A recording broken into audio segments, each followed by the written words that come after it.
Ekehati ati kanas cheese takat yuhan. Ek genki ach shaninik. Hechasku kudachsa we yanik ach sig so ach kiki Putsu nach Shakay ach inakapka. Guk ach shakiki adachaya itzeach was. Yeah. Yeah. Thursday aya clan conference aya kakwahi. Aga teshbush kanakach to the adi. Akar twasaku yata aya ye jene. Yeah, YouTube bakak aya kut Kajin kat movies ach jiu. Yeah. Tlingit yuchatangi yuchasha atki dot away. Yeah, kach ach tuasaku yishitini. Yeah, kach yeah subtitles pa just tlingit yuchatangi. Aka ach in kananik. That's away has outla. Just kana ap ach tuasaku aka adataya yuchagach tusha adi. Thanks for coming, everybody. It's awesome to see everyone. The clan conference is this week, so we won't be getting together on Thursday. I'm going to be reading poetry with Nora in the governor's mansion. But I. Where is that? Huh? I think she'll email us. Okay. Yeah. Is it open to the public? No. No, it's like limited. Cool. But what I would like you guys to do, you should go to as much of the clan conference as you can. As you know, you volunteer. Events are free. Those of you who are out of town, I know that some of you won't be able to make it. You'll be able to see some of it later. We're working on being able to webcast something like this. I used to be on the organizing committee. I kind of stepped away just because I was getting a little bit too busy these days, but I am still loosely affiliated and fully support what they're doing at the clan conference. There will be probably it's a gathering, and you have typically anywhere from 11 to 15 fluent speakers in that building at one time. So I encourage you to engage with speakers if you see them, but since we are not meeting on Thursday, I do have an assignment for you.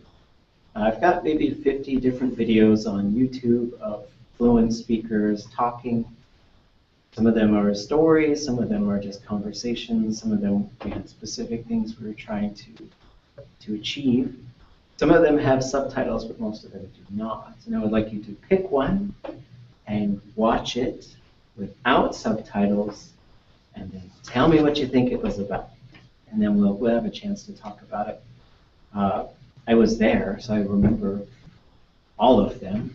There is this kind of interesting thing as you go further and further along with language, how much you're trying to translate and how much you're trying to just comprehend in the language. It's always, so even if you're just picking out little bits here and there, that's totally fine. We'll just see where you're at, and we'll talk about comprehension a little bit.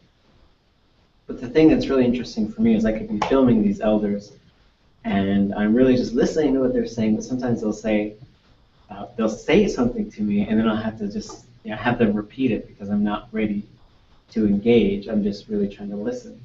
And there was one particular video where I was asked to get something specific that was kind of sensitive. Some things are sensitive and they're hard for elders to talk to. And typically when I've had stuff like that, one example would be I was filming a master apprentice session where an elder is teaching someone language, and then I knew they both fished a lot, and so I said, hey, can you talk to us just in Tlingit about how our people used to look at the weather and decide whether or not they should be going out, right? And then he started to tell me this story that he had already told me before that really had nothing to do with weather. And so I was just kind of like, okay, whatever. And then when he got done with that story, he switched right into Tlingit. So it almost felt like later he was telling me that story so he could start putting it together in his mind. And then he switched over to Tlingit and told me what I wanted. And so the other times, you might ask for something, and then they'll start with something else, and then they'll eventually get over to that content. And so it's really interesting. And I don't always come in with the specifics. But they are a lot of fun. And there was one particular video where somebody said, hey, you should get them to talk about this kind of stuff. And I did. And then later, like a half an hour after it was over, somebody asked me, hey, what were they talking about? I said, I don't know. And I said, you don't know? I was like, well, no. But then a day later, I could tell you what they were talking about. But just in that moment, like, it was an interesting moment because my brain didn't want to translate it all yet. And so it was just kind of interesting to think about. And then in terms of your language reception, how much you're translating and how much you're not. And then as far as your language production, how much you're translating and how much you're not. And these are important concepts as you guys move towards your poster activity. I know Dokaha had sent me some questions. Oh, Ms. Chish. And then, sorry, somebody else joined us. And then, and so I've been thinking about this poster thing, and we'll see. Oh, I think we're frozen. We're frozen. I'm doing this cool pose. Just turn the camera off. I don't know, we're having camera problems. We'll try and fix it during the halftime show. Let's see, where was I? So we'll see where we're at with these posters next week, and we'll see where we're at tonight, and we'll just sort of, my idea is better to help coach you along so you're ready for these, rather than expecting you to produce a bunch of language that you may or may not be ready to produce yet. So we'll try and talk a little bit this evening about ideas that you have. At the least, your drawing and stuff should be done next week. It's not a drawing contest, but you are expected to use a visual to help you. And it's a really good tool to use because sometimes you can use that to help fill in the blanks for a lot of information that might be missing, which is pretty fun because in language, we're really just trying to communicate. And as we get more and more language, we want more and more complex concepts that we're able to communicate. Any questions?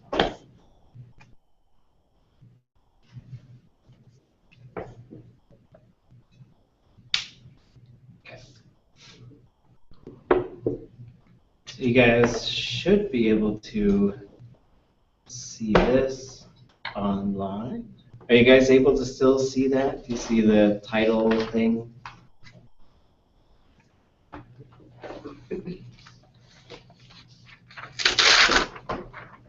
Somebody online? Anybody? I saw it for a second, but now it's gone again. Do you just see the little raven thing in the screen? It's back now. I can see. Okay, so we'll do it this way. So no fancy presentation stuff, just fine. Okay, so let me zoom this in. Try and get rid of the. I think if you say slide only, does that? Okay, let's get rid of that top bar. If you go view full screen, does that?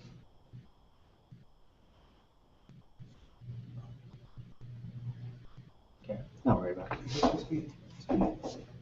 No,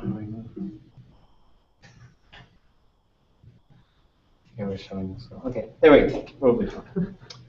Okay, so I've refined this idea after some Facebook discussions, in particular with James Crippen, but also with great input from Nakashan, Hans Chester, Sokja Ye, Yaro Vara, and several others, Keith Yanayi, Paul Marks II, thinking about how dialects work in Tlingit.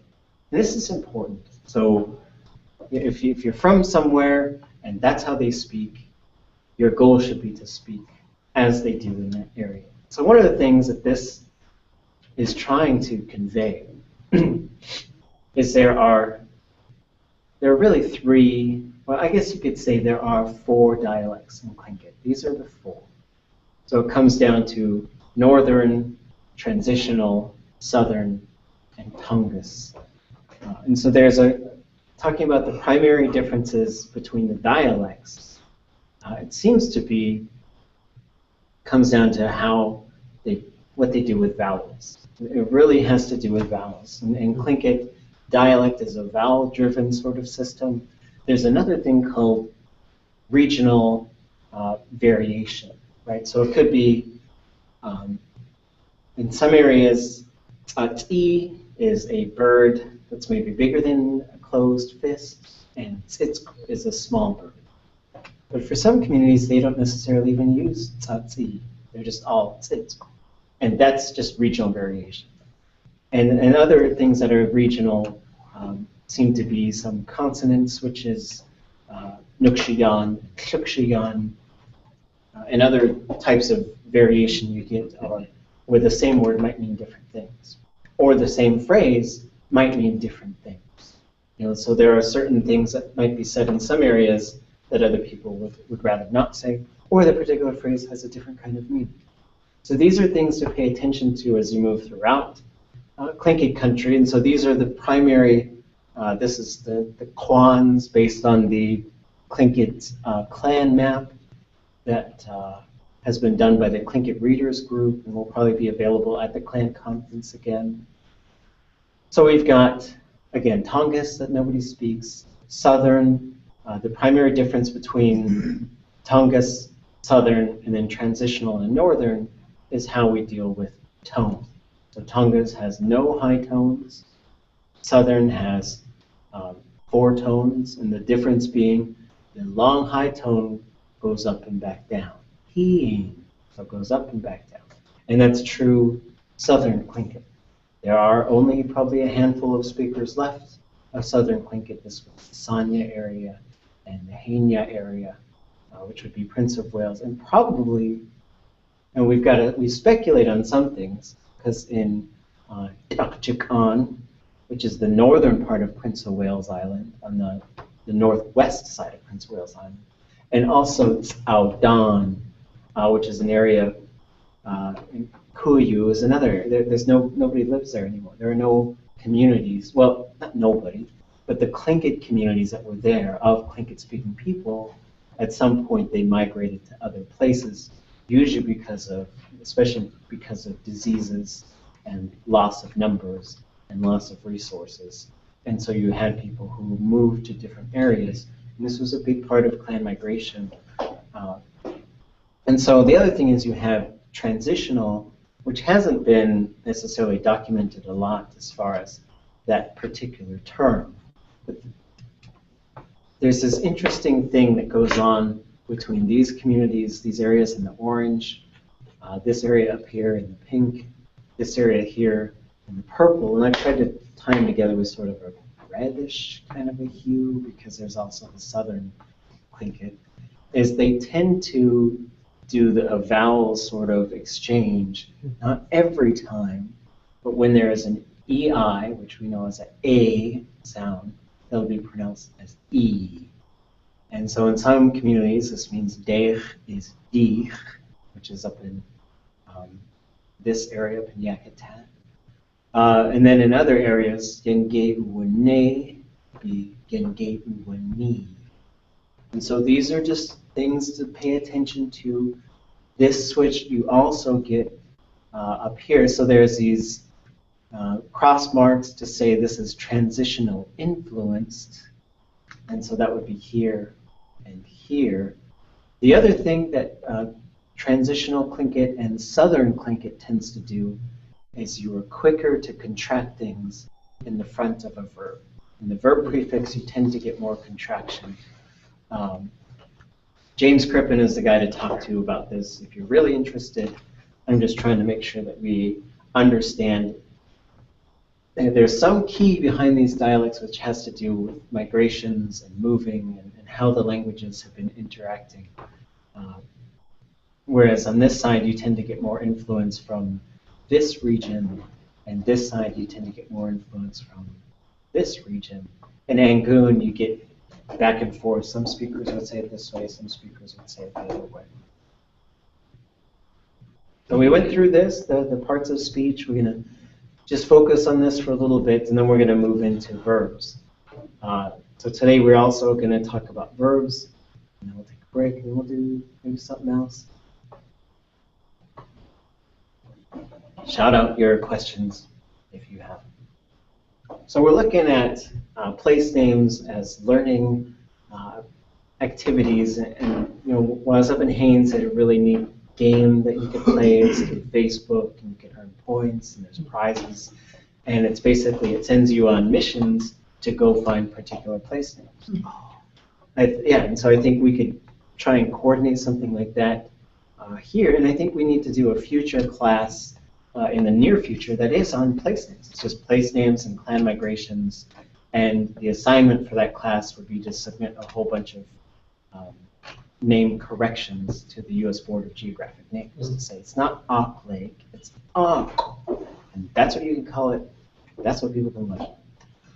So we did this before, but just repeat after me. So these are just nouns. These are nouns that are going to pop up, and you'll see them in possessed forms, and we'll review possession, as Kuteach likes to call it, and we'll be possessing things, you know, and through like Halloween spirits. So then you'll see ani, deyi, qiti, qeye, hiti, hini, ku doesn't tend to get possessed, and nach. And these, you know, these three, I should have moved these all right next to each other. I just do it now.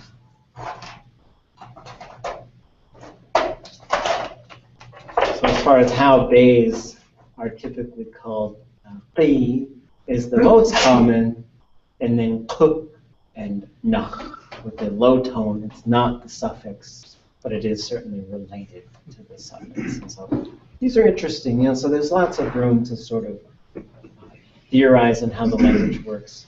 And we're looking at these little bits and pieces of the language, but these little bits and pieces help us to put it together so we can use the language dynamically. Okay, so ready to repeat after me? Oh, is that? Huh? So that's that goon is like the goon from on goon? Yes. Yeah. And there's a low tone goon, which is gold. Maybe it's high tone. Wait, hold on. There's a low tone, which is a spring of water, and there's a high tone. I think So there's goon, goon, and then goon, which needs to be attached to something. I think goon is gold. Yes. So goon is gold, or the gold color. Goon is a spring of water.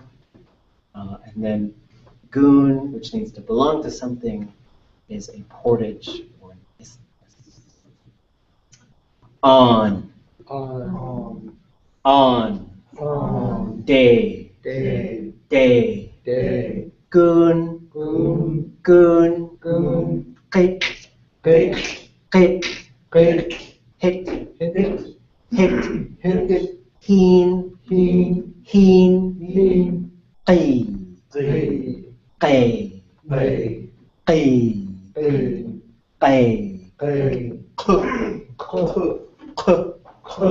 Nuh. And the other thing you're going to learn about place names is lots of different interpretations for them. And it's a challenge. It's a challenge to say which one is the correct one, which, you know, and you're going to have people who are kind of grumpy, like, you know, they keep saying it's this, but it's this. And then you might have encounters where there's a speaker from one place, and they meet a speaker from another place, and they say, where are you from? And they'll say, I'm from here. And the other says, oh, this means that. And they'll say, no, it doesn't. And so sometimes you get, and then you also get these really outlandish stories. And this happens with place names in all languages, where there's some crazy story, like the Sleeping Lady Mountain in Anchorage, which is not like, it's not from any Alaska Native group, right? And it's like, in the Alaska Native language, it's a sleeping lady. And everyone was like, what? And so, but even your own people, one of my uncles used to say, Skagway comes from this word which sounds like a woman peeing on a rock, which is not, I don't believe that's true. And it was just a kind of a weird thing. And so place names are interesting. They're so fun. And some of them you can sort of diagnose and break apart. Like Anchka, Su, you can figure that out. Other ones are a little more challenging. Sit. Sit. Sit. Sit. Seat. Seat. Seat. Seat. Shaw. Shaw. Shaw. Shaw. Te. Te. Te. Te. Caw. Caw. Caw. Caw. Cod. Cod. Cod. Cod. Cog. Cog. Cog. Cog. So there's another one. So with this mark to say if it needs a relational thing, a cog would be between two things, and that's high tone. So there's certainly related terms, right? Like a canyon, a ravine, or this could be the saddle between two mountain peaks is what they would call it, cog. So here's some body parts, and we did this list of body parts a while ago, but these are ones you're going to see in some particular place names as well. Dich, Dick. dich, Dick. Duke, Duke. Duke, Duke. sh, Sh. sh, Sh. gin, Gin. gin, Gin. kitch, Kitch. kitch, Kitch. key, Key. key, Key. sh, Sh. sh, Sh. tech, Take. tech, Take. e, Egg. e, Egg. e, Egg. e, Egg. walk, Walk. walk, Walk. e, Cat. e, Cat. ooze, Cruise. ooze. Cruise. So now we get into independent bases. Somebody explain them.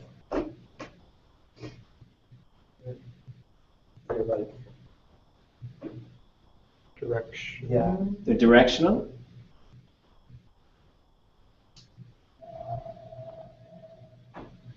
They come before? No. They come. They're All over the independent, place, so they're yeah. just on their own. So they don't need anything to relate to. You can dock. You don't have to say nadak, dock. Like that doesn't really make sense, right? So some of these terms, when we talk about space and direction, some of them they need to belong to something, right? Like prepositions. But in English, you could say out to sea, right? And you don't have to say out to sea from the door, right? Door out to sea, right? That doesn't make sense. Car out to sea. Then there's a car that's going out to sea, right? So it's the same type of thing. It exists on its own. You can attach suffixes to them, and we'll see that. And some of these, like kin and yin, sort of are just, that's the base part, is kin and yin. The dip part, I don't know what it really does. You could say kindle. And you'll see terms like kina or things like that. Okay. We're standing on the shore, looking out to sea. We start going, that maybe we're in a boat. Dock, Dog. dock. Dog. Then we're there, but we go upland.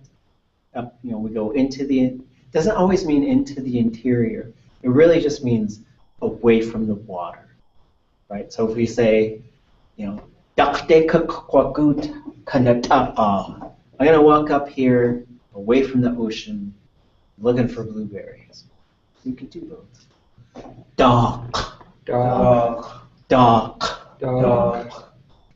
And you're gonna see these ones built into verbs where it's not necessarily that, it has these, they're very dynamic, and they seem to be the exact same words. You could say, Kunach dak kakki, Kunach dak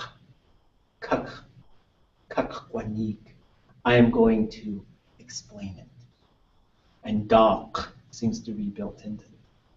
And another one, dak uwakat, So if we're standing in a sort of a meadow and we're looking for deer and a deer comes out of the woods, we would say dak buwakut. And that's this one. It has come out into the open. Siu dak usatan. It's the same one. So they're very dynamic. Some of them have multiple meanings. Deki. Deki. Deki. Deki. Dekinde. Dekinde. Dekinde. Dekinde. Kinde. Kinde. Kinde. Kinde. Deyinde. Deyinde. Deyinde. Deyinde. Yinde. Yinde. Yinde. Yinde. Oh, it says upwards. They're synonyms. Yeah. I'm gonna go to Yinde. You're going the wrong way.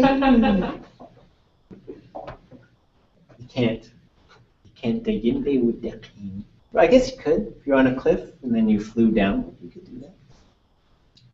Gone. Gone. Gone. Gone. And you can only gone if you're inside. Right? Ichki. Irki. Ichki. Irki. Naki. Naki. Naki. Naki. And sometimes you'll just see na and ich and other forms. So there's like ich kit aku. That would be the southern killer whale pond. Na kit aku would be the northern. And that's how you would name things, that there's these two ponds. One's north and one's south. So you'll see things like that with Rotno. With eaches. Whatever. What do we call it? Each. Like kakina. A reef, kind A of? reef or Yeah, but a they're big, not really. it could be a reef or it could be like a big rock. I don't know what you call it in English. You call it like a big rock that sea lions live I don't know. Each. Sea lion. Rock? Yeah, each. on. Eaches. I think Nay. English has a specific word for that. Outcropping? Outcrop? It's a really large rock that the tide moves up and down. Sometimes it totally goes under the Nay. Nay. Nay. Nay. Ye. Ye. Ye. Ye. When would you use which one? Nate is when you're not at the house, but someone else is. Like Nate did. They're at the house. Is it you're outside of a house? So it gets a little tricky because nay is also a noun, Yeah. and as a noun it means home, right? So you could say that anywhere, right? You could say nay stay naku, go home. Ach nay stay naku, go to my house. But this one, where it's the directional term, you are already inside. Mm. You can only use this if you're inside. This is when you'd say neku, come in. That means, you can't stand outside a house in English and say, come in. Right? You're like, get weird. But you can ye if you are outside. Right? So ye is you're outside of this, and it's a building or a home or a whale, if you're Raven, or I guess anybody could go in a whale. Might be the only time you go in a whale. Moby Dick. Yeah. Right. Did he go in? Pinocchio. Pinocchio? Pinocchio. Didn't someone go to a whale on Moby Dick? Thought so. Yeah. Ran a long time. Well, I skimmed it. In my MFA teacher's office. The movie's coming out. Then we'll know. Nietzsche. Nietzsche. Eek. Eek. Ek. Ek. Eek. Eek. Ek. Ek. So when would you use that? Okay. Going toward, but when would you use eek and when would you use Nietzsche? I'm not as certain with this one as I am with the other one. But it Eat does. from inside to outside? You would Nietzsche if you're outside. You would eek if you're inside. That's the way somebody explained it to me. I want to test that one a little bit more. That's right. So like right now, I could say Dave cook good. Yeah, let's go, because first we got to go outside, and then we're going to go to the shore. And then I gotta go get my car. I could walk. It's really not fun. Yan, Yan, yan, yan, yan. yan. So this is from the sea to the shore. And it's actually a noun as well, sort of like name. Yan is also the shore. It could be a noun. So a lot of these have related forms. Gone is a fire. I don't know if that's necessarily related. Gun is wood. I don't know if that's necessarily related. Gone is a smoke hole or a fontanelle, the soft spot on a baby's head. Those might be related. And so it's really neat to think of, to see how dynamic, it's like all these different webs going in all these different directions so that Tlingit function. So again, these are independent, they're these fixed points. And these are some of the most common ones. So now relational bases, we write with this long dash before it, which means there has to be something. It could be, it's a noun. So it could be a pronoun. You could say dukat, right? You could say dukana. You could say nadapkabu. There's, so a noun plus this, and for ka, it often will have a suffix. Not all the time, but it seems to often want the suffix. So when we look at how the suffixes attach, sometimes they alter the tone and the vowel length, and it's not always predictable. And so there's certain patterns that you've got to learn to recognize and to memorize. So we'll start with ka, Ka, ka, ka. So this is, so whenever you ka, you just sort of put your hand out straight. It's a horizontal surface. It could mean on something. And this one is built into verbs a lot without a tone mark. So, you'd say kananik, tell someone, right? And then ya is the vertical surface. And so you'll see these all over the place. Ka is the floor on the board. Ya is the wall, face of the board. So now when we start adding the suffixes, and we'll look at a list of common suffixes, and there's a whole bunch of relational bases. As a learner, really what you can do with these lists is just commit them to memory, and then read stories and other pieces of Tlingit or listen to recordings, try and spot them. Kadach, Kadach, kadach, kadach, kach, ka, kach, ka, kade, kade, kade, kade, kanach, kanach, kanach, kanach, kanach, kanach, kanach, kanach, cut, cut, cut, cut, kabu, kabu, kabu, kabu, kach, kach, kach, kach, ka, ka, ka, ka, kach, kach, kach. kach. So it's similar. And so tu is inside of something, and we see this built into verbs a lot. Tundatani is thought, communication inside.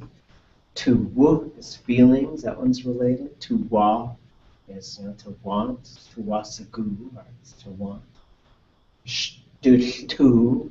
So we've got this thing about the inside, and Tlingit is often referring to these types of things. Tu. Tu. Tu. And this is usually inside of something that closes or something that's abstract.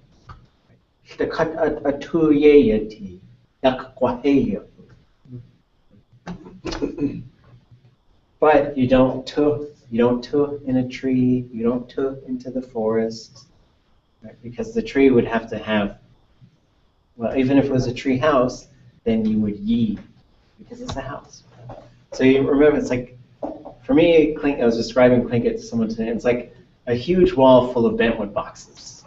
And you've got to remember which things go in which box. And there's like 1 million boxes. Tu dach. Tudach. Tudach. Tudach. Tudach. Tud. Tudach. Tud. Tude. Tude. Tude. Tude. Tunach. Tunach. Tunach. Tunach. Toot. Tud. Toot. Tud. Tuwu. Tu. Tuwu. Tu. Tuch. Tu. Tuch. Tu. Tuch. Tu. Tuch. Tu. So tuwu is different than tuwu. So tuwu would be like gusu achaticha. Like uktuwu. Where are my keys? They are in that box that I mailed to Japan. Okay. So now here's some more relational bases. So these need to belong to something. They can take a suffix. Da ka doesn't necessarily take a suffix. That's probably more.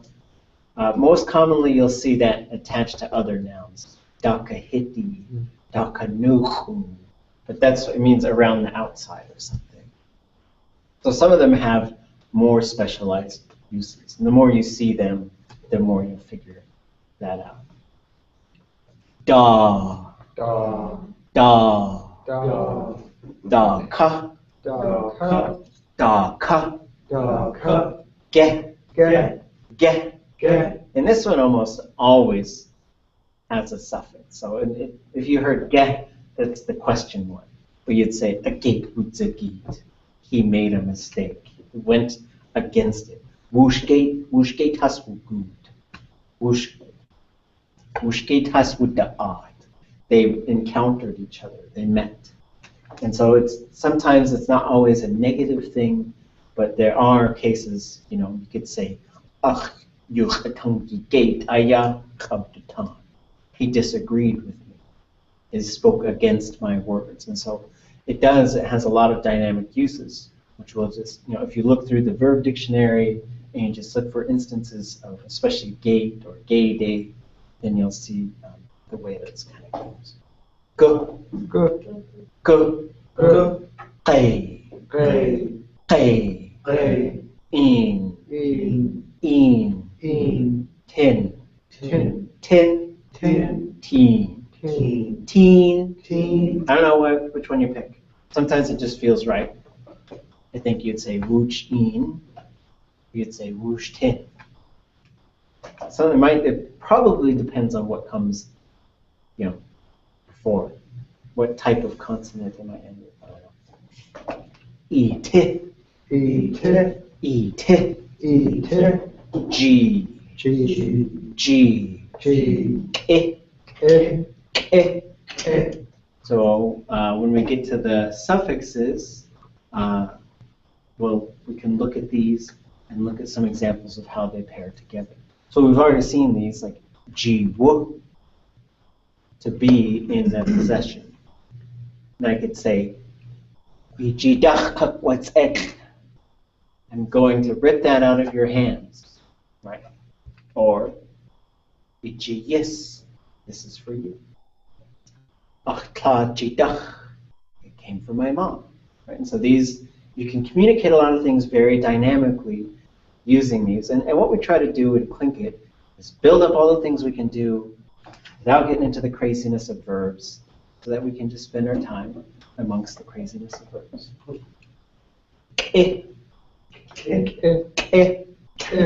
And that some of these sort of, maybe in the mind of a speaker, they might have a base meaning. For me, the base meaning of that is a tree trunk, but it is also the sort of the point where the spine joins the body as well. Oops. Niya, Niya. niya, Niya.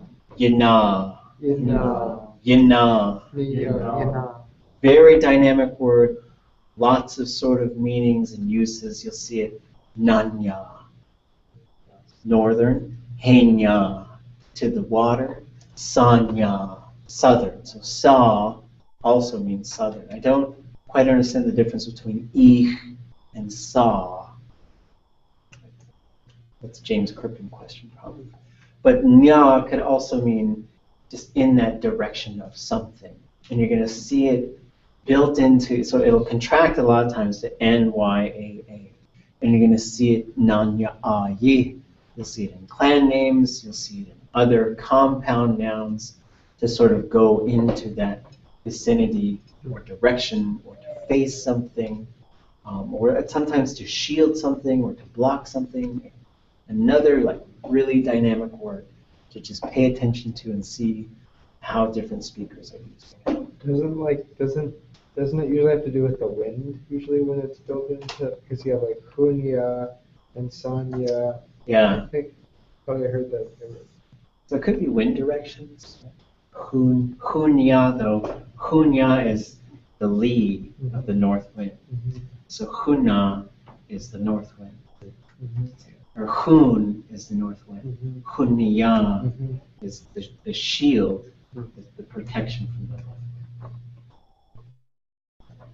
I'll pull some Nia examples. And the difference between Sa and Ik could be the wind. It could have something to do. Because I think when you think about like directions, north, south, east, and west, we think like compasses.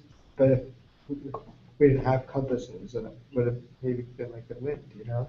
Well, because Na comes from upstream, I comes from downstream, and then maybe Sa is more generally southward. Interesting. Shaki, Shaki, Shaki, Shaki, Shuyi, Shuyi, Shuyi, Shuyi, Shu, Shu, Shu, Shu, Shuwu, Shu, Shuwu, Shu, Tayi, Tayi, Tayi, Tayi, Talk, Talk, Talk. Talk.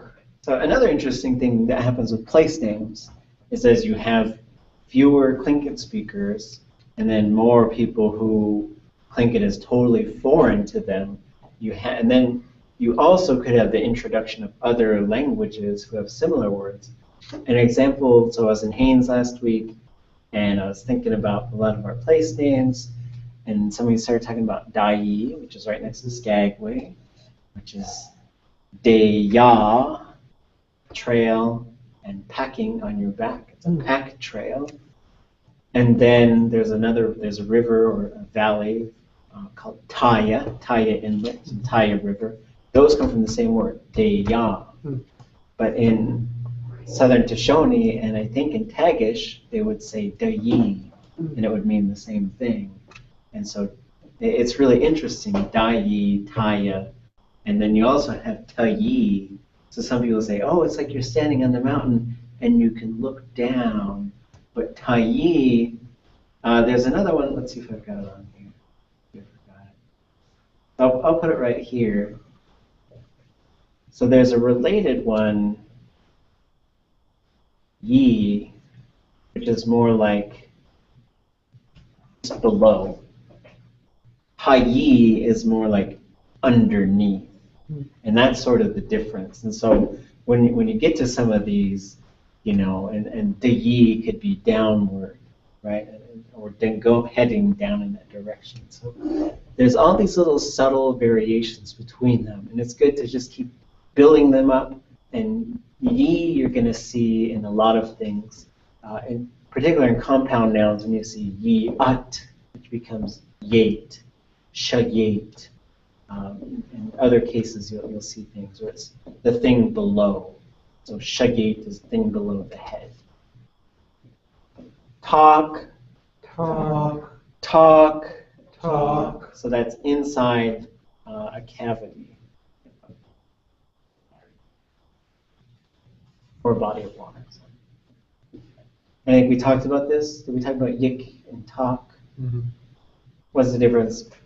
When are you hin yik and when are you hin talk? Oh, you can't. Hin yik and hin talk. Is hin yik if your head is above water? For me, I think of it, hin yik would mean you probably can't drown in it. Because if it was like above your knees, and say you got knocked unconscious or something, then you could still, it's deep enough to submerge it. That's how I like, as it's been explained to me and I thought about it, it seems to be how it makes sense in my brain, is you talk means you could technically submerge it, even if it's not above you. So if I saw a bear who was eating a fish and his head was poking out of the water, but he would still be keen talk, because if you were to lay down, he could be underwater. Okay, got it. Talk. Talk. Talk. Talk. Talk. Talk. Talk. Talk. Ache. Egg. Ache. Egg. Eka. Eka. Eka. Eka. Wakshiyi. Wakshiyi. Wakshiyi. Wakshiyi. And this phrase is used like ha wakshiyi, which means before the eyes of people, which means in public, which in Tlingit means usually this happened at Ku'ir, so it became a big deal, or people saw it. And for Tlingit, it's a big deal for people to witness things, to hear things in some sort of public setting, because the stakes get raised there. And you see a couple of these are very similar. Ak, ache, and a. Sometimes the K falls off like this one. T, yik, Yik. yik. Yik. So yik is another good one. Even if you're getting on the ferry, you're yap yik. You're getting in a car, your car yik. Just because those concepts are still there from the days we paddled around in open boats. That's just how it works. If you go into the forest, it's yik. If you go into a tree, it's usually yik unless it becomes a house for you. Like if you're a porcupine. Like if you're climbing a tree, you're yik. Yeah, a lot of things. But you'd be ye if you were a porcupine. That's where you live. One. So there's another one. There's another one. There's another. Best. So I'm going to put this one here, and I'm going to shortcut it because I forgot to add it. And this is a really good one to know. Anybody want to translate it for me? It's like the area around you. Next to. So khan is next to. And this is like akhana, the one who's next to me. That's my sweetheart. And you khan when you go to see people, right? You don't go just right up to them, right? So you'd say, Ika khan deinaku. Go to your mom, but you say khan right there. So it means to go be beside somebody.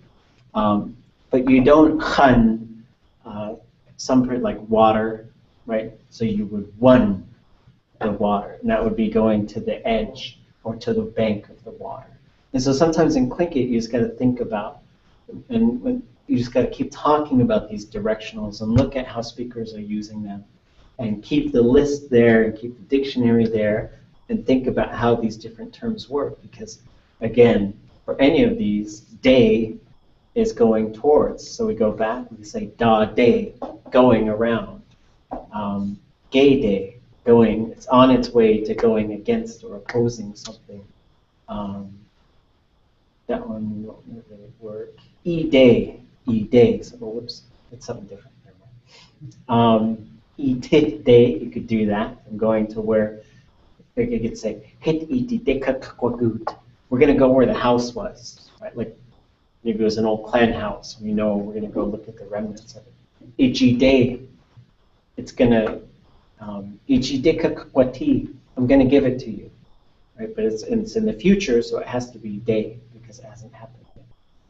Ide, ask ide, you're going to the tree trunk. Niya day, and that one has its own sort of going into the vicinity, into the direction of that. Shaki day, I'm going up Sha shaki de, going to the mountaintop. Sha shuyi de, I'm going to the foot of that mountain. Zait shude kukwagut, I'm going to go to the end of the dock. Shu, that's more a relational noun. Nadak tayide, it's going under the Nadak tayide in the shikhwe kutzin, the mouse is running under the table. Yide, takde, khande, right? And then akdach, kedach, so that you can add to these and they can become dynamic by looking at the suffixes. Question? How is khan and khan related at all? They probably are. Yeah. So khan is love, and then atochani is breast milk, and that's probably also related. To be beside something and to love something is probably because khan is to hate something or to shoo something away. So that's also like I don't want it near me. Sometimes khan and khan are close here. Okay, we'll look at a few. Let's see how many of these. Okay, we got 3 more slides, and we'll take a break. So these are relational nouns, and a couple of them I gotta adjust. But these mean they don't take a suffix. Right? They're there. They need to belong to something, but you don't nakde. You just can't do that. Right? Dot. Dot. So this one is a really good one to use because you could say, I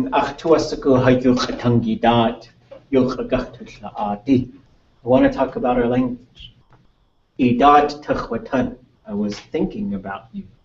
Right? So it's a dynamic one to use, talking, thinking, communicating. Kaya.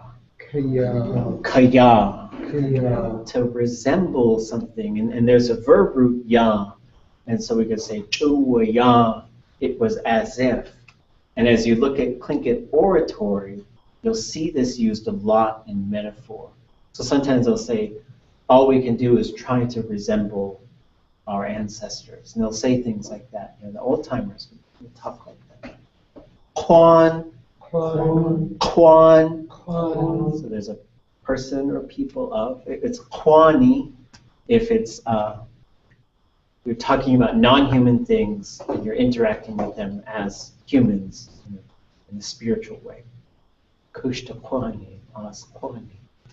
Nak. It means to specifically to go away from, but it's not. It's different than dach, because dach would be just like generally, I'm going away from that. But nak has more like, I'm leaving it behind. And so this you get a lot in some different things. There's probably a related verb root, nak, which is to quit. Right? And so they're probably related types of things. And these you get in some different phrases, like they might say, I'm not going to walk away from you. I'm not going to leave you behind. And these are when you're trying to encourage somebody. And you know, Tlingit has lots of different ways to provide encouragement and to say really nice things to people. Say not nice things. We'll focus on the nice things. Say ye. So that's in usually like there's something above you that's providing shelter, not necessarily like a shelter from the wind that's vertical. It's more of a horizontal cover. And just say ye is specifically to be in the shelter of a tree because it's like their arms are out above you. What? So that's the mouth, especially like of a wave, teeth, what, or the mouth of a river, hin, what, so the origin point of it. So now here's the suffixes, and again, we're going to learn how to use these. They have special uses in verbs. De is used in a lot of future verbs. T is used in a lot of verbs where like it has already happened. The underlined X is used in a lot of verbs to say it happens repetitively. Okay. Dach, Duh. dach. Duh. In some cases, we'll throw a vowel on there. At, Ach. at, Ach. ach, Ach. ach. Ach. So those are all the same thing. You'll learn how to spot them. Day, Day. day. Day. Closed syllables are always high. Closed suffixes are high. Open suffixes are the opposite of what's before. Heen day, hit day. It's my low tone thing. Zait day, zait day. Ka, Ga. ka. Ga. And that's to go after, to wait for, so usually like a use would be like, I'm gonna go get some coffee. That's used in a lot of oratory, and after that. And then, right, the little silly scene with the guy in the drive-through, should be saying, Nach, nach. Nach. And that could be through, or that could be along, or via. So it could be, it depends. So if you say, nach, it depends. So it depends on the use. Tu nach would be through the inside. Akanach would be along the top of, or even over, something like jumping over something. So the T we'll see on the end of things like hit good, made it to the house. And so sometimes you're going to get the repeating consonant hit good. And then the underlined X would be to move around at or to repeatedly arrive at. So the last thing we'll look at is this yeah. Everybody say yeah. Yeah. Yeah. Yeah. Very short word, very powerful in terms of verbs. We'll see another one, day, which really means towards it, but it just has special meanings when it comes to verbs. So, yeah could mean the place. So you could say, Atwagudi, the place where she or he walked around. Right? So you're going to see this in place names a lot. Yeah. Wood to duku, yeah. So duk is the word for cottonwood. So you can see how nouns could be transformed. I think we saw to become a grandparent. I grandparented, which is just it's really neat. And the way you can convert verbs to nouns is the classifier goes minus I, which we'll talk about, and then it gets a suffix. The other way is if you put de in front of it, which means towards, and now it becomes the manner or the way. Ade atwagudi. So now I'm talking about the way that person was walking. Like maybe they were staggering, maybe they were taking big silly steps, and I'm talking about that. Adeha I atdishtu from Cyril George, the way we were taught. So now you're talking about the qualities of that verb and how it's happening. And there are related forms, which would be kesh ade at unqakudiye. There's no way he or she can walk around there. Right? That's a little bit, but again, it's just seeing how this ye works. It's a verb modifier. You'll see it in a variety of places. Now I think we need to take a break. Come back at 6:50. We'll do a couple more things, including we'll look at this little squirrel. It will help us with some of these things. Kaya and saying, all we can do is try to imitate our ancestors. Is that something they said pre-contact, or is that more of a post-contact? It was recorded post-contact from really old speakers. I'm pretty sure that concept has been around. Wait, this is only, it's 0% juice. Why would they put that on there? You don't put that on there. If it's 0, it's not a good business. It should just say totally fake. Yeah. It just tastes good. Not real. We got the 0%. I'm gonna try switching cameras.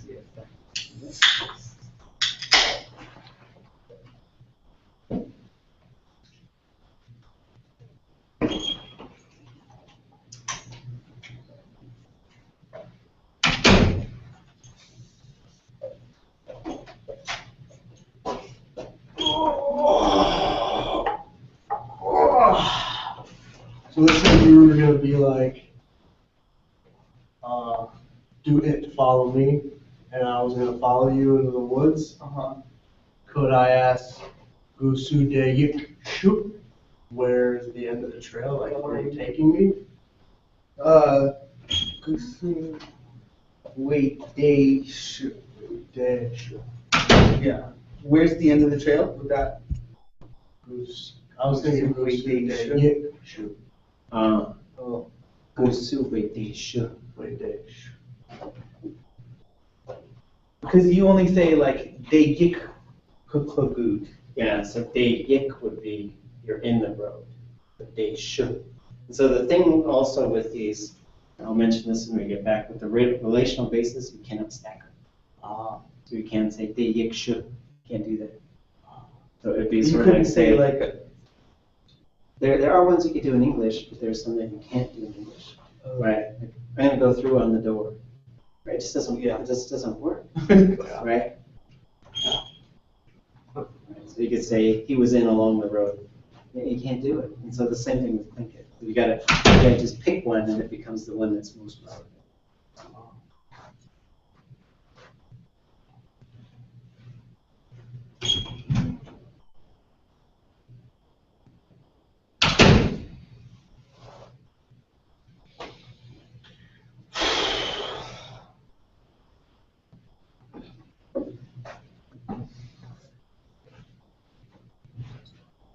What if there's free coffee? there what? What if there's free coffee? Or free food? What's a dusak free? Wadudla Columbus. Wadudla Columbus at Chai. Gusu. Discover. Yeah. Wadudla Columbus.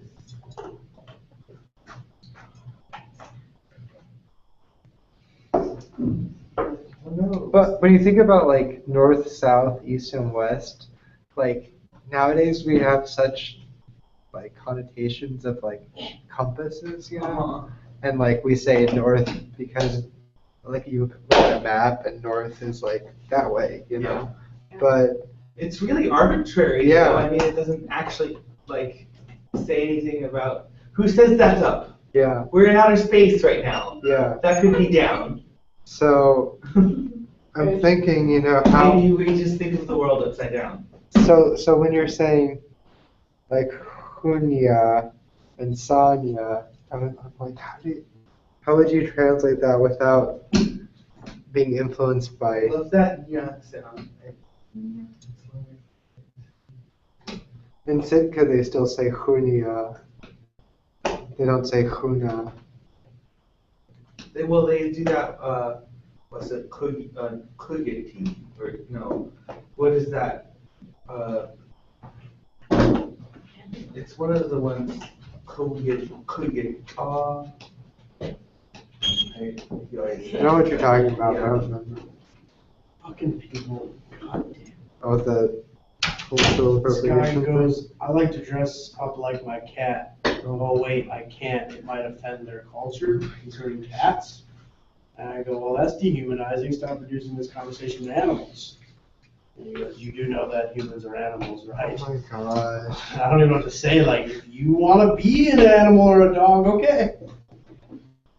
I'm not. Certainly, we are animals, but there's some sort of separation between us and them. No single species is exactly alike, and therefore the term animal is kind of reduction as well, to like categorize all species into one term. So like you could say a cat is an animal, but a cat technically isn't an animal, it's a cat.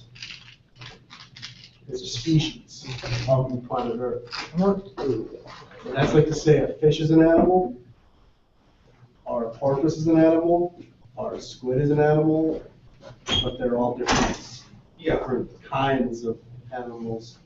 I don't know, yeah. That's fucking people. I don't even know what to say to that guy. I didn't know Juno was so bad. Huh? I didn't know Juno was so bad. People. Well, I think that, online I feel like people take liberties with the things they'll say because they're like, whatever, it's not like we're face to face, you're not actually going to punch me because I'm racist. Right.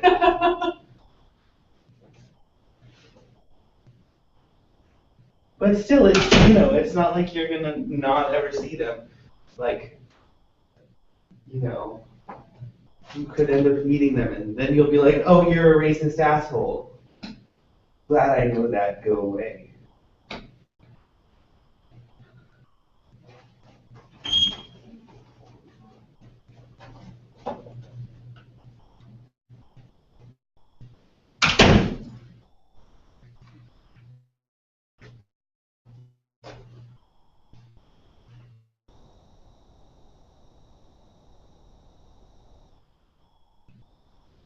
Whatever happened with your friend who was thinking about getting a tattoo? Oh, he never did. You never did? Yeah, I said it'd be. I don't forget what I said. It was a while ago. Yeah. I told him it was not good. Don't do it. Get a tattoo from your Irish Celtic background, not something you don't even belong to or even trying to learn the language of. Good for him for asking. Thank you.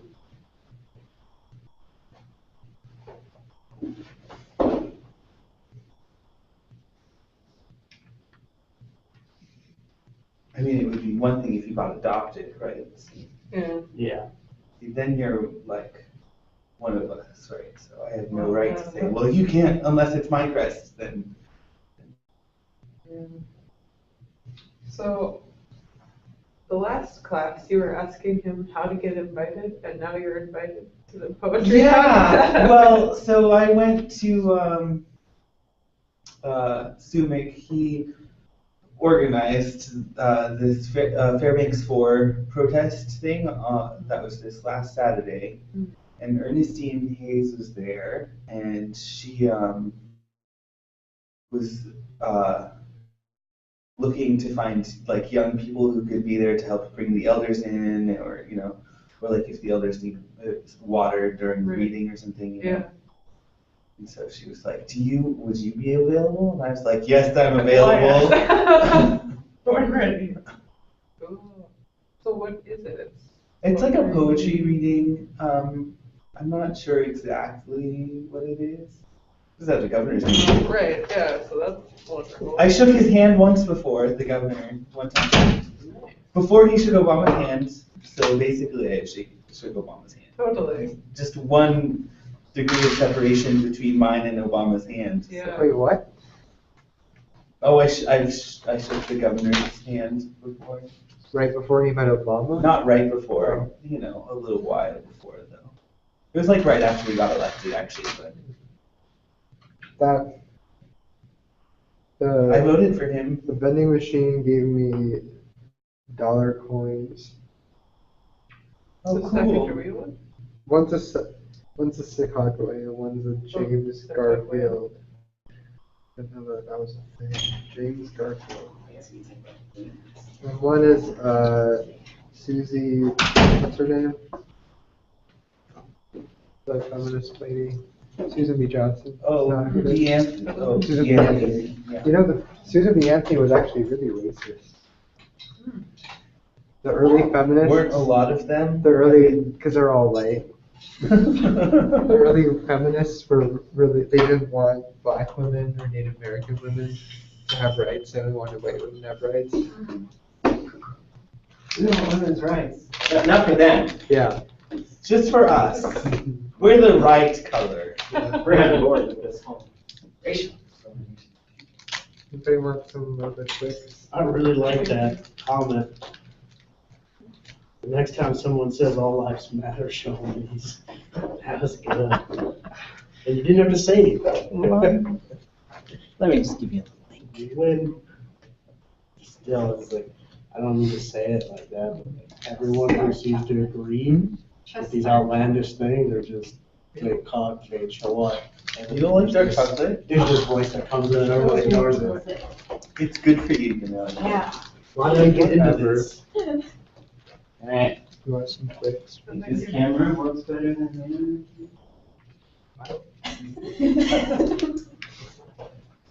It's not organic.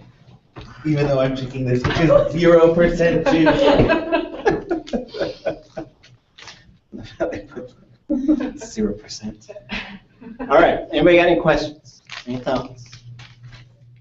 On all this stuff. I was just thinking about how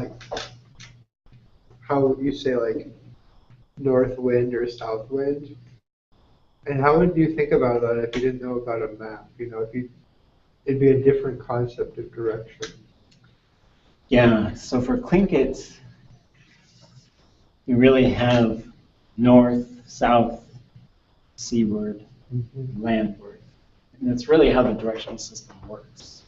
So sometimes, like I've known people who get assignments and they'll be like, talk about the 4 directions. And it's like, well, that's not really a Tlingit thing, right? That works for certain plains cultures and other things, but not necessarily for Tlingit, which tends to focus more on the sort of landward and seaward relationship. Do you make all your little illustrations in like Illustrator or something? Love Illustrator. And then I get search for free vectors, and if you can't get free vectors, invest in stock photography. I have a subscription to Adobe stock photography, which is expensive, frustrating, but then you don't have to.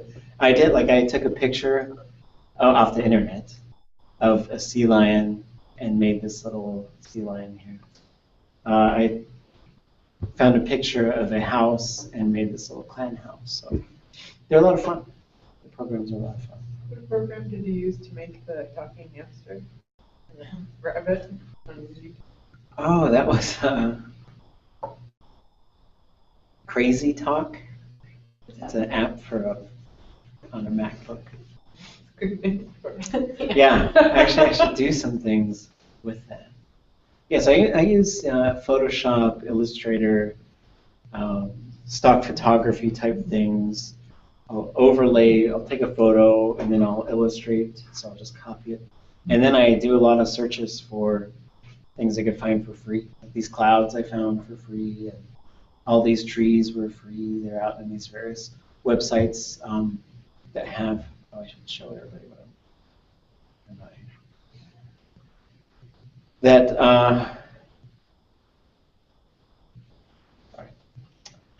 That have, vector images for free. And so you can get some of these, you can make some of these, I think, some of the crab. So I've got a series of animals and stuff. Anything else?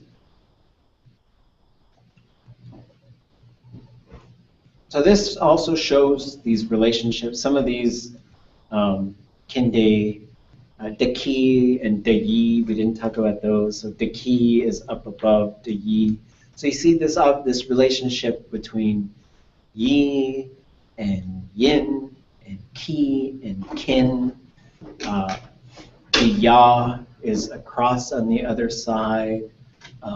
Deki is far out to sea, right? So that doesn't mean Dak, we're going out to sea. Deki, we're going way out to sea, right, towards the horizon.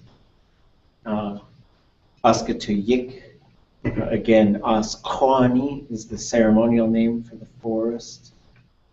Dak, and so some of these, so this guy is probably actually going niche. Gan, Nate, Yen. So trying to think about these things. Atayi is te. So we could say te tayi, under the rock. Do you think kin, like flying, is related to kin or ki? Could be. But it's got the underline, so, because there's another one, akin, which is less than. Ayanach is more than. And ayanach, because you could say, and there's other ways to use these things too. Like, so we've got ka and nach, which means to go over something or to go along the top of it. And you could say, achanach yeyati, it overpowered me. Right? Achanach yeyati achshilchu. That means I really have to go to the bathroom because my urine is overpowered me. And so you'll see how some of these could work in different phrases. And so sometimes when you're putting these together, they have these different meanings. Like somebody told me, Gaudan chi ditayiyati. Gaudan chi ditayiyati. Anybody translate that? Under the horse's tail. Yeah, he's under the horse's tail. I mean, somebody's like really drunk. I only recently heard that. So here's another one that shows the complexity of these relationships, just using a couple of illustrations.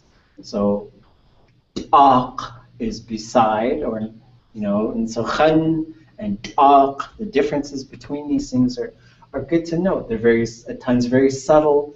Some speakers might have different interpretations of these same concepts. Deki is just generally up above. Degi is generally down below. These have been incorporated into Christian concepts through Tlingit thinking. Deki and kahu, Degi and kahu. Ak is next to, ak is between. Ya is the vertical surface. Ka is the horizontal surface. De is towards. Dach is away from. Nach is through or along. Da is around. Yik is inside this open or shallow container. Tu is inside this closed container. Tayi is beneath. Kin is upwards. Yin is downward. And so you'll see things like kinakati, because it's something you would put on over the top. So it's a jacket, right? So you'll see these built in to all kinds of words. So this gets us to our squirrel. Not a very good illustration of a squirrel, but he was free. The table's nice. Everybody, kanashtzak, Kanashtzak, kanashtzak. kanashtzak, And another way to say this, a variant, is kashtzak. kanashtzak. So the na disappears. And you can see ka, nash, tzak, that tells you tzak is some type of verb root. And so it's a verbal noun. I'm not exactly sure what it means. And this one's a borrowed noun. Nadak, Nadak, nadak, nadak, kanashtzak, kanashtzak, nadak, nadak, nadak, shuka, we kanashtzak, nadak, shuka, we kanashtzak, nadak, shuka, we kanashtzak. nadak, shuka, we kanashtzak. Dasawite kachinach. The squirrel is in front of the table. Yes. So shuka is in front of. And this is one that does have some special meanings. Like you could say ha shuka.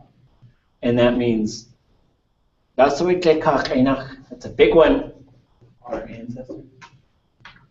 Yeah, that works.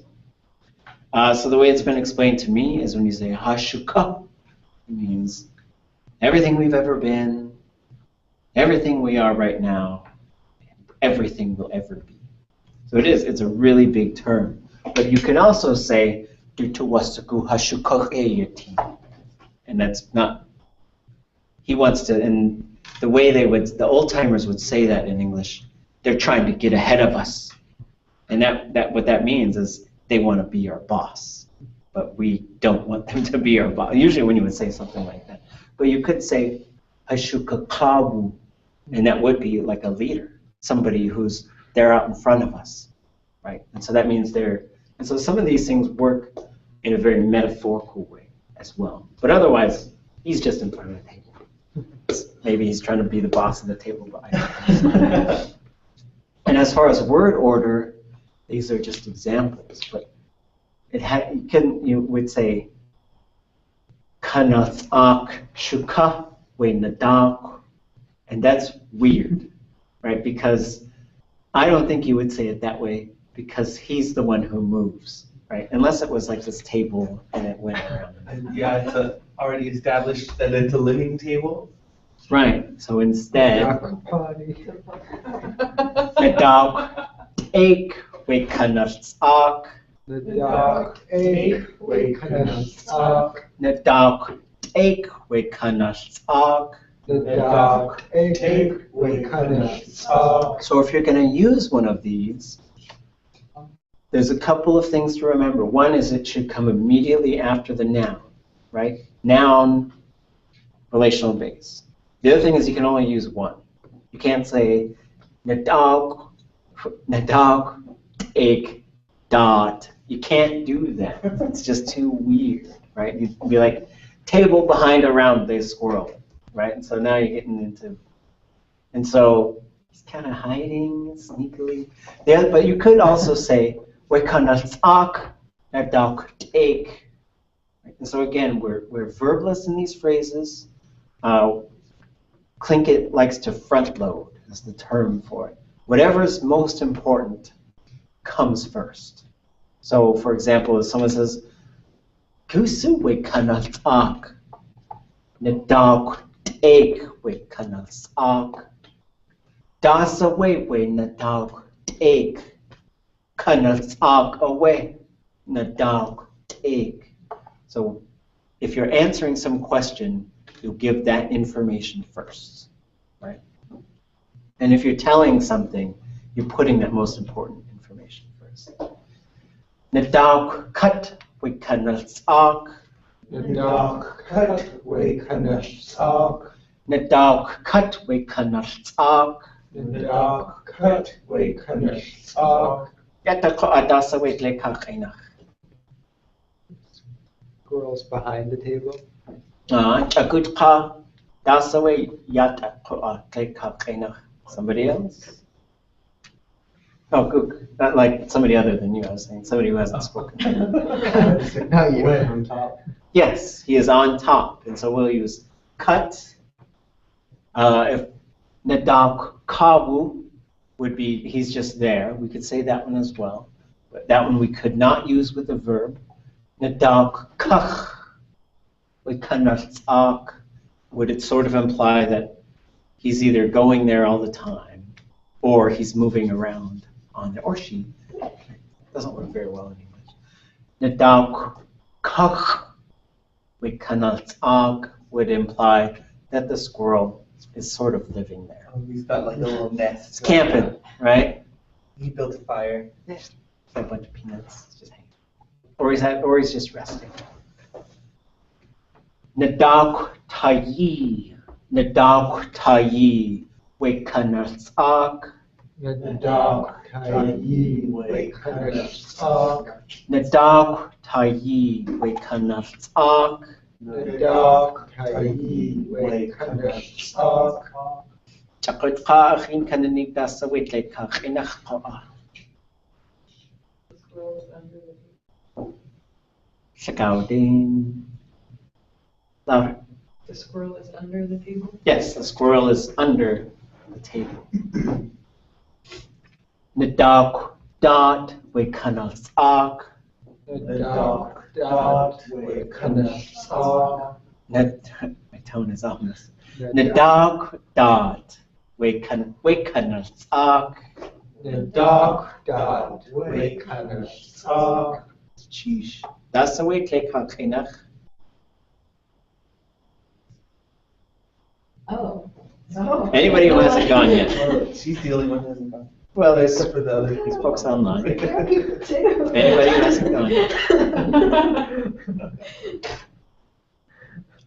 So the squirrel is next to, like, not like right now, so, or like, The squirrel is around. He's around the table. And so, Is it- oh, Could you make it like the dock, like kind of sock if he's like running around? yeah, if he's just like running around in running circles. circles around the I table? feel like that's something a squirrel would do. And so the da, and we see the dynamics of the base and the suffix, right? So this would kind of imply that he arrived there, right? He made it there, or he's there, but he kind of just got there. That's how I would think of it.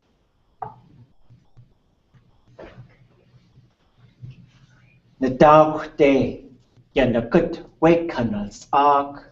The dock day, yeah, good way, kind of sock. Nadawk day, yanakut wakanals ak. The dock day, yeah, good way, kind of sock. Somebody online now. Dasa waitle kakhinach. The squirrel's going towards the table. The squirrel is going towards the table. So yanakut, we're going to use as walking or going in the process of doing it. So it's happening right now. You know, he doesn't look like it. You can imagine. It looks like he's hopping. Maybe he's hopping. Nadawkdach, yanakut wikanals ak. The dock, yeah, good way, kind of sock. Nadawkdach, yanakut wikanals ak. The dock, yeah, good way, kind of sock. Dasa waitle kakhinach.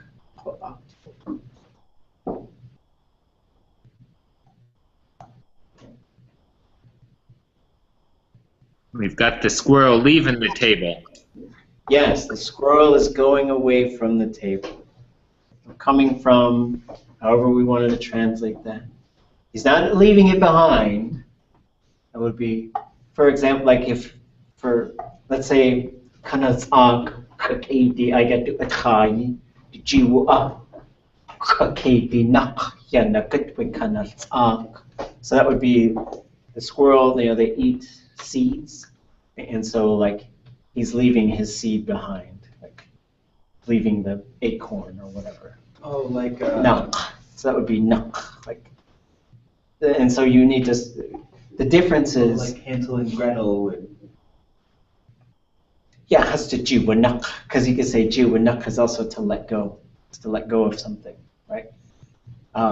We were in this 10-day Tlingit language camp in Carcross, and they had a totem pole raising, and we're all pulling, and as the totem pole, and it was pretty tall, it was like 35, 40 feet.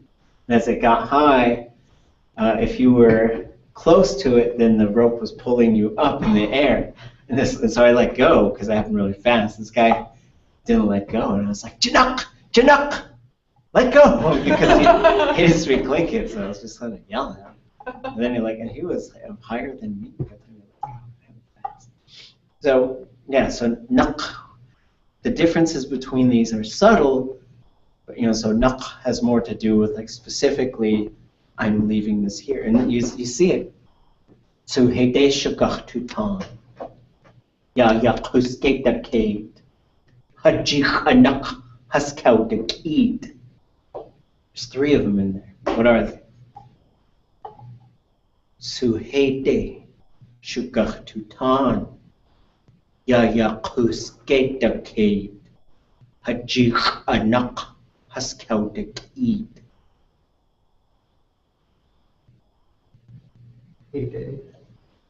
Heyday in this direction. Shugach tutan is we're going to open it by the edge. So you see the shu embedded in the front of the verb. That means so it's like a bentwood box because we're going to pick it up by the ledge, the lip of it. Su heyday shugach tutan. Ya yakuske dake. Hajich anak haskaudik eat.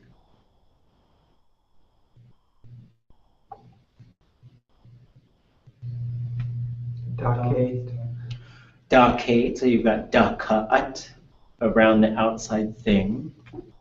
Hajik, anak, haskaudik,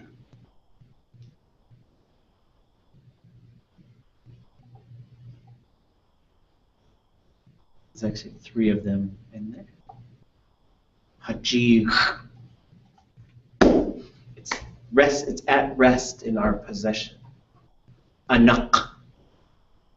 Haskaudik, and that is very powerful. Haskaudik would literally mean they all went up and moved in a mass. When you say anak haskaudik, it's the translation would be they died off from it. So it's like they died off and they left it here in our possession. So it's lyrics to a song. It's from a speech. Okay. When we were talking about Hansel and Gretel, would it be like Suckname Yetki? Breadcrumbs? Yeah, that would work. Suckname Yetki. Hasjiwanak. Adeyacheti. Okay. Did anybody tell me this? Oh wait, we did this one already.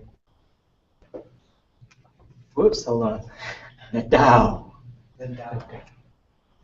Nadaw dach yanagut wikanatsak. Nadaw Yanagut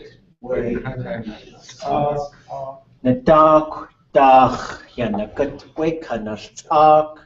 Nadaw Yanagut Wikanatsak.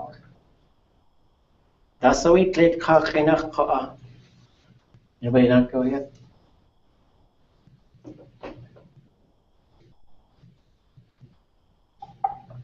Okay. Anybody? Gook.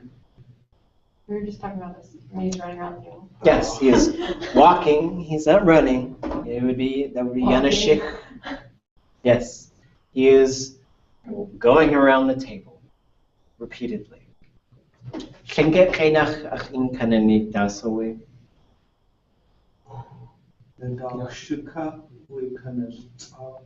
Chish cheplutka. Nadaw Take Wikanatsak. Chaplutka. Adult cut like kind of soft. Chakutka.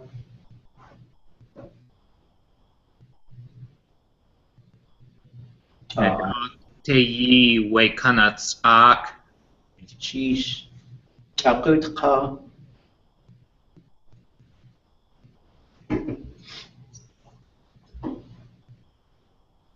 Nadak dot wekasak. Chish Chakutka.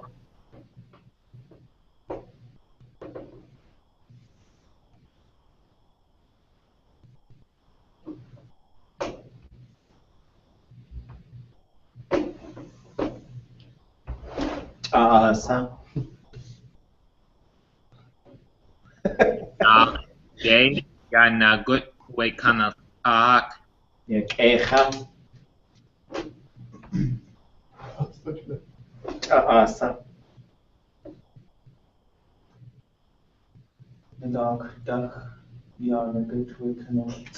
Okay.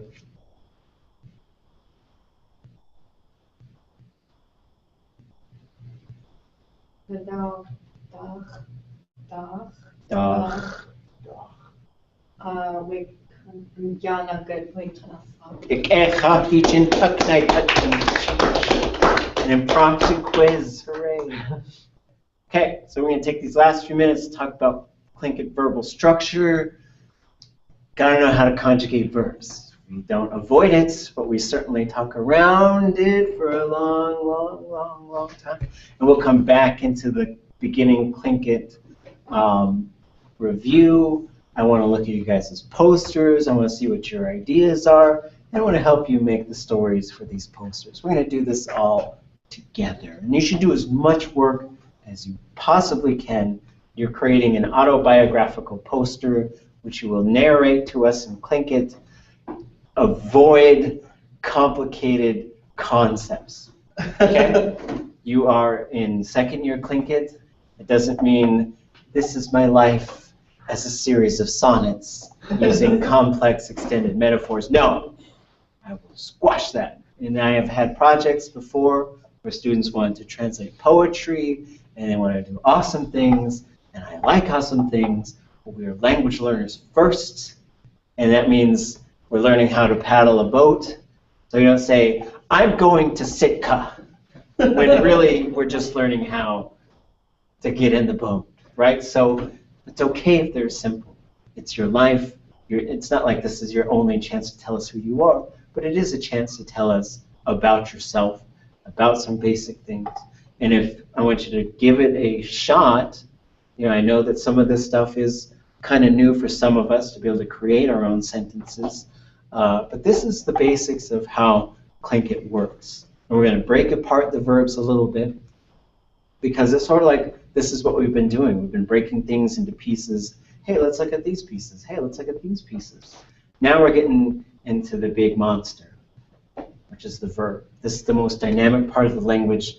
This is where a lot of people jump out of the canoe and paddle back to Tlingit, right? And it's understandable because it's comfortable there. But that's where languages die. So this is the key.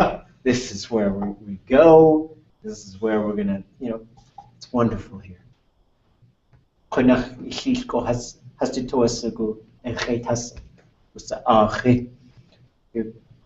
Your ancestors want to hear this. The ancestors that lived here want to hear this. They want to hear you get dynamic with your language, and this is the key.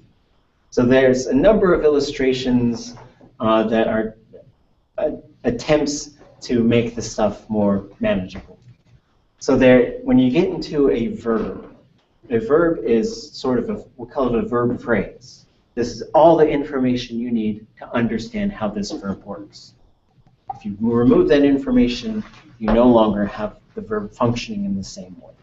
Some of this stuff is specifying noun phrases, right? So if you say, the cat ate the moldy cheese, right? The key part of the verb in Tlingit would be it ate it, right? And that's the part that you need.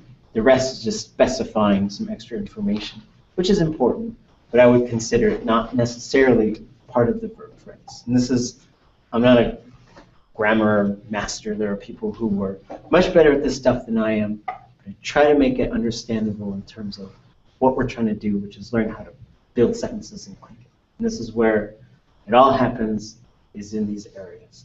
So sometimes there's stuff in the pre-verb, like ye and you, and directional things like nechte, hit dach, hundaka hiti de, kachwe ka.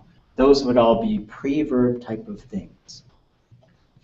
Then you've got the verb, and the verb is usually a word or sometimes a couple different words. The prefix sometimes is written as its own word. And this is usually, and it's getting into this stuff. And we'll look at this. And so then you've got the post verb.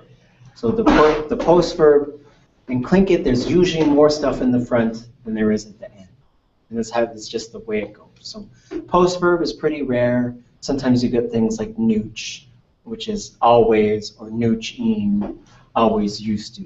If you go inland, it's neech. In other places, it's nooch. And so those are variations of the same word. And those can sometimes attach to just right after a noun to say, or a verb, to say that verb always happens, right? Always talks. Right? So then we get into the verb. There are these three parts: the prefix, stem, and a suffix. Stem is always, always, always there. There are parts of the prefix that are always there. Classifier. Suffix is optional. It's more rare. So we get the same thing. You get lots of stuff in the prefix, a couple things in the suffix. Types of things that you most commonly see in the suffix are signaling repetition, as a CH, or an underline X, or a T, or a K. You're gonna, do a sa, that KW thing is a suffix, right? Other types of suffixes are a little bit more rare, and I think as you get into advanced Tlingit, you should try to figure out how those suffixes are being used and to use them. Like you could say, sa awunha. He shot at a seal, but he missed. And that ha is to miss. So then you get the stem. Within the stem, you have the root and stem variation. The root is the core that contains meaning, and we've been identifying stems and roots for a long time. So if I say yanakut, gut is the root. If I say chesaku, ku is the root.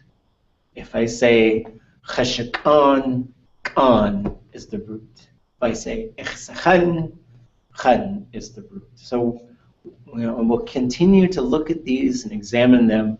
And then the stem variation means it's going to be typically one of three things. Long and high, long and low, short and high. And it varies in a predictable manner. And it will be one of those three things, basically. So in the prefix, going from what we'd encounter, the first thing we would say to getting right next to the verb stem, you have the object. This is usually who is impacted by the verb, although sometimes in Tlingit, it operates like a subject. Like you could say, atashuwagu. We were running around there, and we use an object pronoun for that. We just got to get used to it. But usually, like if I say ich sechan, ich is you, cha is me, se is the classifier, chan is the root. You, I, love. Okay? So now the object tends to come first, and the first step, I think, is learning how to switch objects and how to switch subjects, right? You could say, chat udehwek, ew dehwek, how dehwek, ye dehwek, kesh how dehwek, right? Nobody's tired. But now you start to see, and what we'll see is how these verbs are documented now show us how to conjugate them. There's a lot of moving parts, but we can learn how to move those parts. I think the object and subject is one of the first things. We'll look at some of that stuff. So we could say, Wait, Barney Yacheti, I love you, you love me, we're a happy family, right? All that stuff. And then there's thematic business, which we'll look at, which really start to fine-tune the verb. So sometimes it could be the difference between prodding something with maybe a spear or a pole, or raising your hand. Those come from the same type of verb stem, right? The same root. Then you get into the conjugation. These are things that, it's almost like a series of light switches. You're going to turn these switches on in combination to get this particular verb mode. When we say verb mode, in English we would call it a tense, right? So past tense, present tense, future. But in Tlingit they're very dynamic, they work a little different. And so we'll talk about what these different things are. It's just important that you know that they're there and they occur in this particular order. The subject always comes right next to the classifier. Classifier is right there. And then you have the root. So the subject is who is doing the verb. And the classifier is a very dynamic part of Tlingit. It's not scary. Don't know, we don't have time.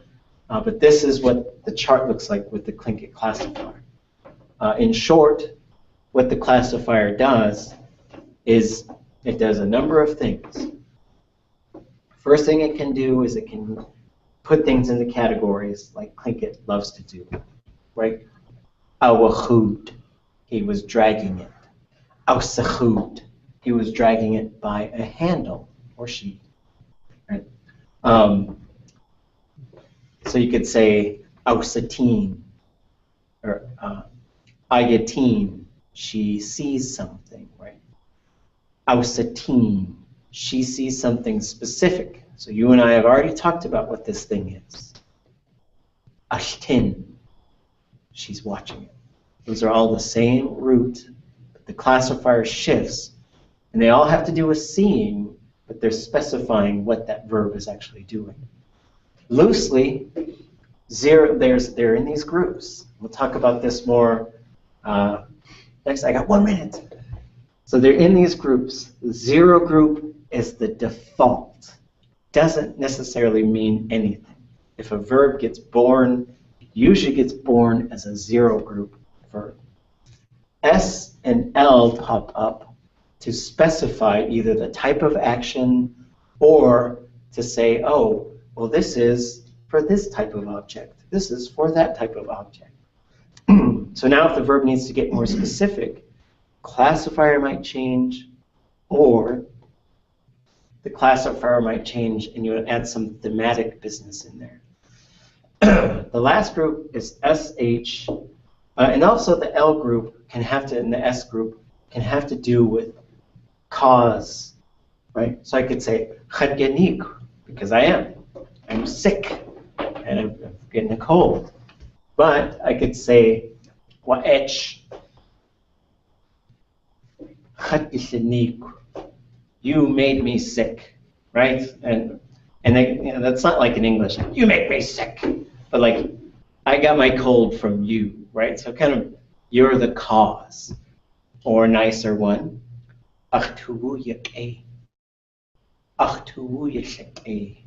made me happy, made me feel good, right? So it has to do with cause as well.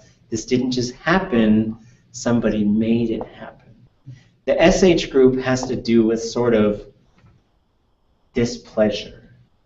Not all the time, but it seems to be rooted in that. So like hate verbs go down here, right? This is the group of haters. But there's other things in there like jumping and other things. But if you were to say percentage-wise, I would say probably 50% of your verbs are right here. I would say 30% are here, 15% are here, and 5% are here. That's what you're looking at. And then there's some other business with minus I, minus D, plus D. But we're out of time. So we'll start next week with this.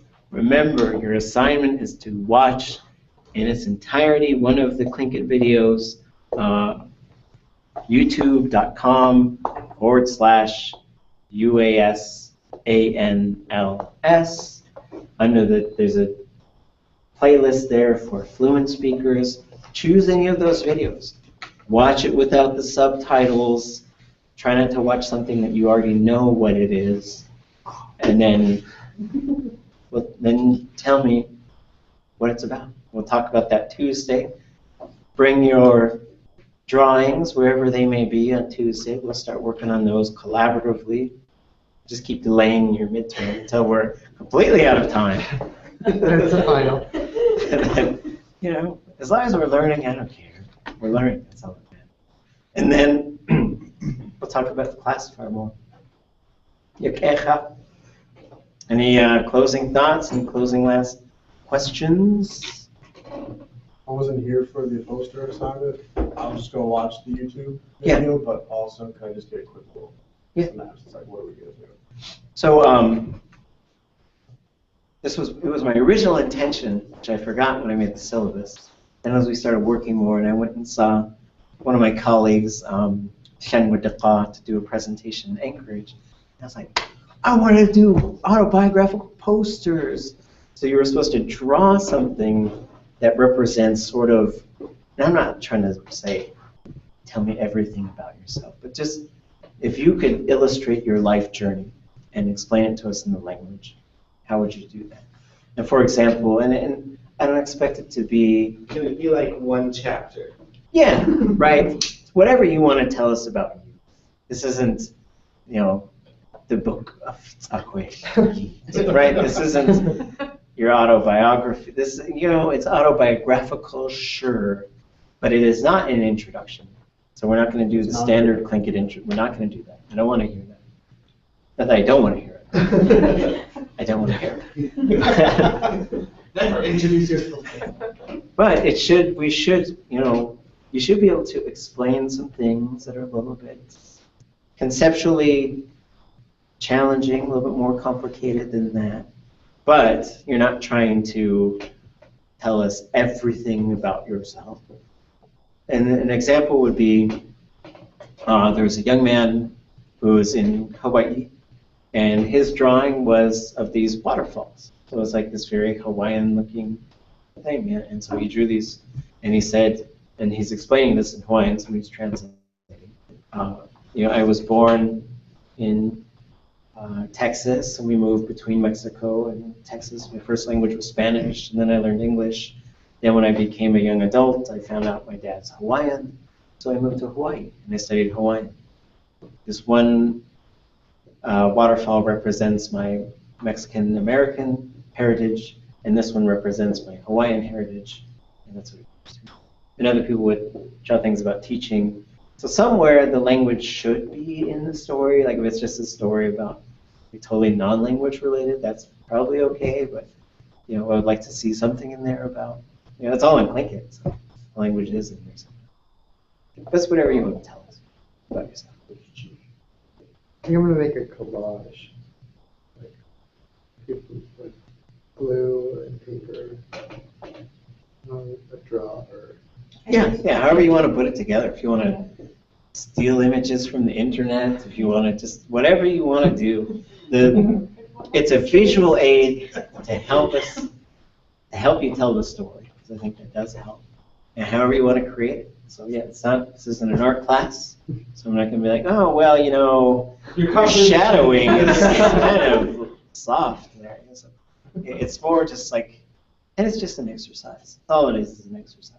It's just to be able to use the language in a dynamic. Maybe you should say that now, but for the first person, start critiquing their art. So you don't get dramatic. Huh. Not only was your grammar problematic, but those lines are kind of wobbly. And so it doesn't have to be totally done. You should have a good idea on Tuesday. Share your ideas. We'll consider this like a class working group project. I don't know what a good number would be. It should be at least 20 sentences.